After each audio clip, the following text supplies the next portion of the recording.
আমরা অনেক সময় দেখি যে আমাদের সন্তানেরা যখন স্কুলে মাদ্রাসাতে পড়াশোনা করে, বিশ্ববিদ্যালয়ে পড়াশোনা করে, এরা তাদের নিজেদের মতন বন্ধু নির্বাচন করে নেয়, যে কারণে তারা ভুলের মধ্যে পড়ে যায়। আমরা কেন আমাদের সন্তানদের জন্য আসল বন্ধু হতে পারি না? আমার সন্তান একটা ভুল করতেই পারে, একটা সিদ্ধান্ত নিতেই পারে, কিন্তু সে কেন আমাকে প্রথমে জানাতে পারে না?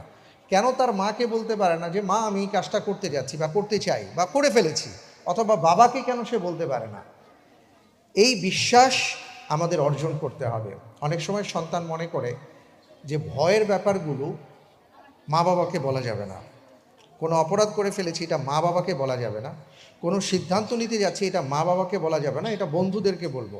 তো স্বাভাবিকভাবেই সে তার বন্ধু, তার যে বয়স, সেই বয়সের বন্ধুকে যখন সে জানায়, ওই বন্ধু তাকে কোনো না কোনো সমাধান দেয়। আর আমরা যদি আমাদের সন্তানদের আসল বন্ধু হতে পারি, তাহলে এই ভুলগুলো হবে না।